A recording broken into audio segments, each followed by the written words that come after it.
한국의 한 여행 플랫폼이 국내 여행객 데이터를 분석했는데 사가, 요나고, 미야코지마의 예약률이 무려 800%나 올랐다고 하더군요. 이유인즉슨 국내 항공사들이 직항 노선을 취하했기 때문이라는 건데요. 요나고는 도토리 근처니 그렇다 쳐도 사가, 미야코지마는 정말 유해입니다. 왜냐면 정말 마이너한 여행지거든요. 하지만 분명히 무언가 이유가 있겠죠. 왜냐하면 일본 여행사가 취향을 했다면 지역 부흥을 위한 투자라 볼 수도 있겠지만 한국 항공사가 개발했다면 진짜 수요가 많다는 이야기거든요. 그런데 대체 사가에 뭐가 있길래 그러죠? 사가는 일본 규슈 북서부에 있는 현으로 지역의 명물이라면 갯벌뿐이고 특색 있는 음식이라던가 문화 유적지도 별로 없어서 일본인을 대상으로 여행한 적이 없는 도시를 조사해보면 사가현이 1위를 할 정도예요. 그런데 이런 사가현이 의외로 관광 특수를 누리고 있다고 하는데 이유는 좀비랜드 사가 혹은 로맨싱 사가입니다. 이게 무슨 소리냐고요?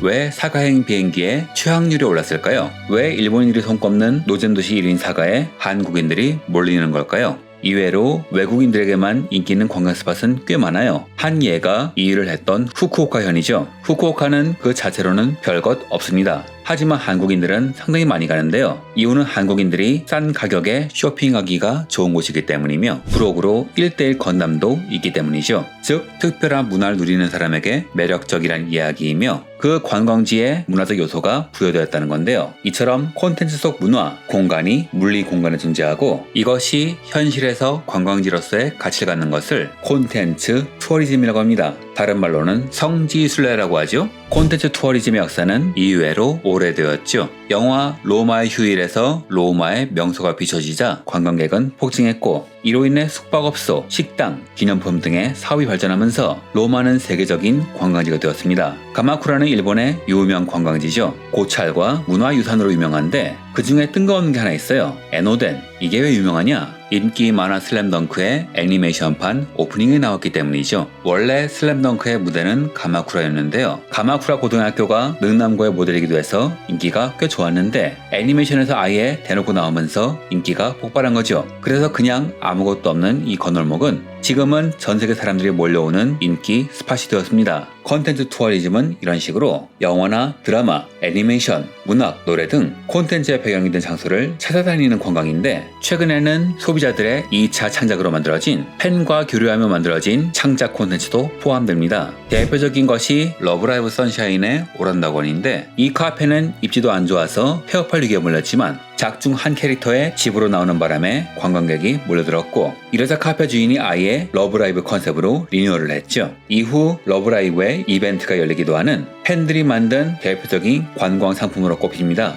그런데 문제는 사가는 별다른 특색이 없기 때문에 음식, 산업 투어리즘의 조건조차 갖추지 못했다는 거예요. 물론 명물, 유적이 없는 것은 아니지만 굳이 가서 봐야 할 이유는 없는 상황이죠. 그래서 사가현은 콘텐츠 투어리즘 대국인 일본에서도 좀처럼 찾아보기 힘든 정말 특이한 전략을 썼어요. 한때 일본은 넘보기도 어려운 대국이었지만 일본이 정치하면서 우리가 성장하면서 이제는 세계시장에서 경쟁하는 처지가 되었습니다. 다만 오랜 세월 닦아온 내공이 완전히 사라진 건 아닌지라 아직도 우리보다 경쟁력 있는 부분이 상당히 많은데요. 출판 만화, 애니메이션 시장, 그리고 관광 산업을 들 수 있죠. 일본에서 본격적으로 콘텐츠 투어리즘이 시작된 계기는 2000년에 만들어진 관광 입국 선언, 2010년에 만들어진 쿨 재팬이 있습니다. 둘 다 일본 정부의 문화 수출 정책에 기반을 두고 있는데요. 사실은 90년대 영국의 쿨 브리타니아를 모방한 것이죠. 계기는 일본의 거품 경제 붕괴, IT 혁명 실패를 수습하기 위해서 일본의 경쟁력인 문화 자원을 새로운 형태로 키우기 위한 것이었습니다. 이후 일본은 문화사업 개발을 위한 다양한 정책을 시도하는데 2005년 영상 등 콘텐츠의 제작 활용에 의한 지역 진흥 방안에 관한 보고서에 콘텐츠 투어리즘이라는 단어가 처음으로 등장합니다. 즉 국가적 차원으로 지역의 문화 관광 자원을 개발하는 과정에서 태어난 거죠. 이후 일본엔 여러 곳에 성지가 생겼는데 일본 후생 노동성의 연구자료에 의하면 2018년 기준으로 일본의 성지 순례 지역은 88개라고 합니다. 그런데 재미있는 건 지역 관광 자원을 개발하는 방법이에요. 콘텐츠 투어리즘엔 지역, 콘텐츠 홀더, 판권사죠. 그리고 상품을 기획하고 중개하는 기업이 껴있는데 일반적인 상품이라면 보통 갑이글에게 기획을 맡기지만 콘텐츠 투어리즘은 상품에 따라 주도하는 사람이 바뀝니다. 셋 중 하나가 애니메이션 성지에 맞는 기획을 세우고 나머지가 이에 협조하는 식으로 돌아가죠. 럭키스타의 경우에는 사이타마에 성지순례가 몰려오자 지역 상공회가 판권사인 가도카 쇼텐에 일로한 경우이고, 너의 이름은의 스가 신사로 올라가는 계단은 애니메이션을 보고 사람들이 몰린 케이스로, 이거는 온전히 소비자들이 만든 성지입니다. 감독인 신카이 마코토 감독은 자기가 생각할 때 걷는 산책로가 작품 덕분에 붐비기 시작했다면서 이럴 줄 알았다면 다른 곳으로 했을 거라고 농담조로 말하기도 했죠. 즉 콘텐츠 투어리즘은 지역의 콘텐츠를 연결시키는 형식이 정해진 게 없는 다양한 형태로 창의성을 발휘하는 형태인데, 사가현은 바로 이걸 주목한 거죠.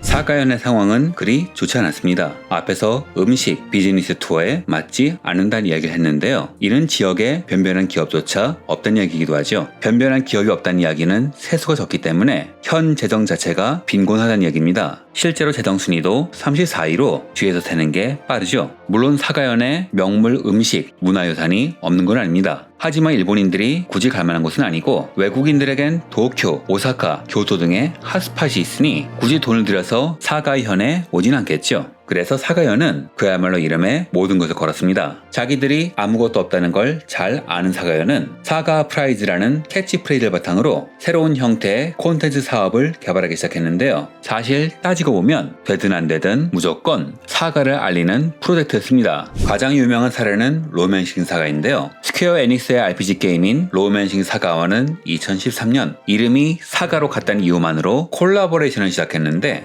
이 제안을 로맨싱 사가의 아버지인 카와즈 아키토시가 긍정적으로 받아들여 시작되었죠. 사실 현재 프로듀서인 이치가와 마사노리가 지금 사가 시리즈 아시는 분이 있냐고 물어볼 정도로 이 게임은 인기가 많이 죽었는데요. 오히려 이 만남 이후 좋은 시너지가 발생했어요. 게임 팬들이 사가연의 이벤트에 참가하는 한편 게임을 모르는 사람들이 이 얼토당토하는 콜라보를 보고 이를 적극적으로 퍼나르기도 했죠. 이후 두 사가의 인연은 계속 이어져서 나중엔 로맨싱 사가라는 이름으로 10주년 콜라보를 하는 상황까지 왔습니다. 아예 로맨싱 사가라는 게임의 그래픽, 패키지를 패러디한 관광 상품까지 만들 정도로 본격적이죠. 2016년엔 유리 온 아이스라는 애니메이션이 제작되었는데, 이 작품에 나오는 하세츠 마을은 사가현의 가라스 시가 모델이죠. 사가현은 이를 놓치지 않고 성지순례를 유도하기 위해서 지역 방송국인 사가텔레비에게 성지순례 해설 방송을 제작하게 합니다. 이 방송은 기획 때부터 해외 관광객을 노리고 만들어졌는데, 덕분에 인도네시아에서 약 5만, 싱가포르에서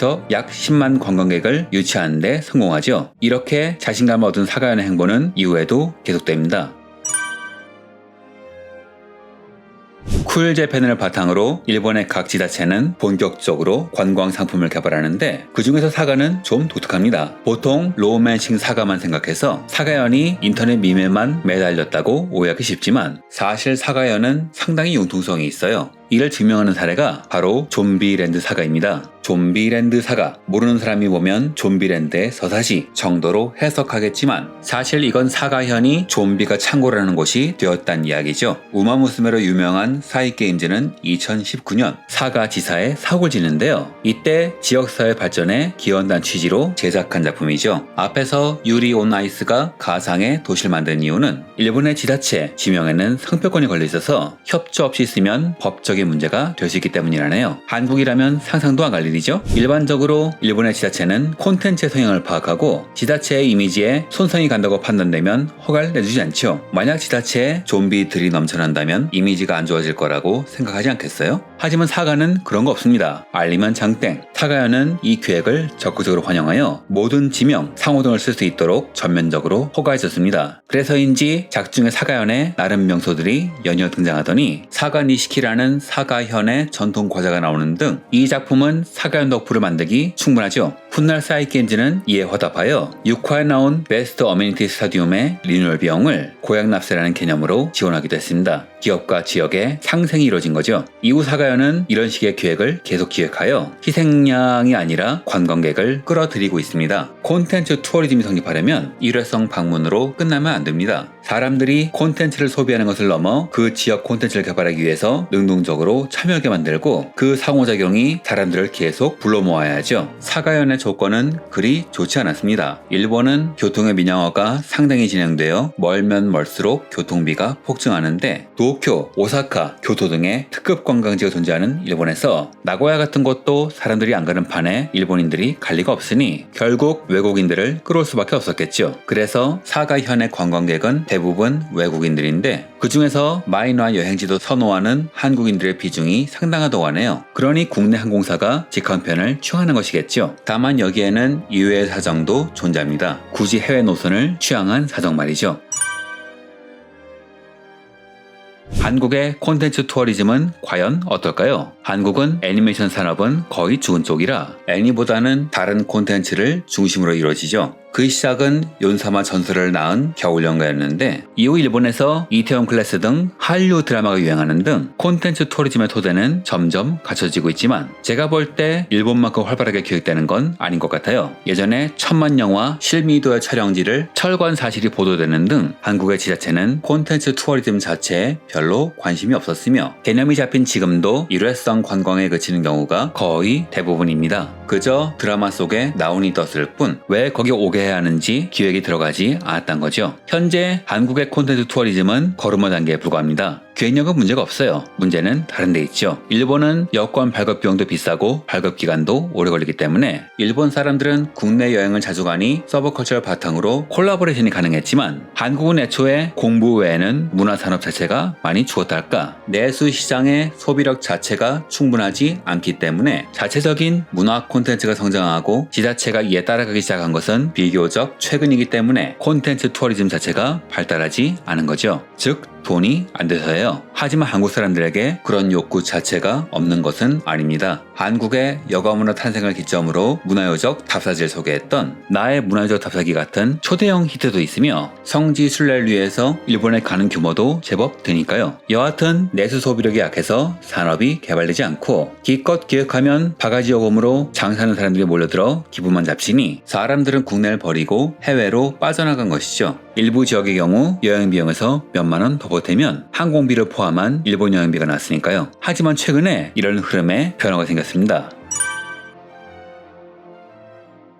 왜 한국 사람들은 일본 여행을 좋아할까요? 일본에서 타오르는 여행의 기운을 봐서? 아니죠. 하도 바가지를 씌우니까 비행기 값을 포함하면 거의 비슷하니 이왕이면 더 색다른 곳으로 가고 싶다는 겁니다. 그런데 만약 바가지 요금이 사라지고 콘텐츠 자체의 매력을 살릴 수 있다면 과연 어떻게 될까요? 유명한 외식 경영자인 백종원 대표의 더번코리아는 2018년부터 예산시와 함께 예산형 구도심 지역 상생 프로젝트를 시작했는데 이로 인해 합리적인 가격과 적절한 서비스를 제시한다면 사람들을 끌어모을 수 있다는 게 증명되었죠. 즉 지자체에 프로그램이 뜨지 않거나 망하는 이유는 기획 부족, 저렴한 퀄리티, 그리고 바가지란 점이 증명된 건이기도 합니다. 즉 결론은 우리는 그냥 관광지를 홍보만 하고 있지만 지금은 우리가 현지에서 즐기는 체험이란 콘텐츠를 어떻게 해야 즐겁게 만들지를 연구해야 할 시기라는 거죠. 사람들이 여행에서 기대하는 것은 새로운 경험이죠. 그리고 그 경험을 주는 것은 콘텐츠입니다. 만약 한국의 관광지가 바가지를 없애고 자신의 매력을 뽐낼 수 있다면 한국 사람들도 국내 여행지로 몰려가지 않을까? 전 그렇게 생각합니다. 이상으로 영상을 마칩니다. 시청해주셔서 감사합니다.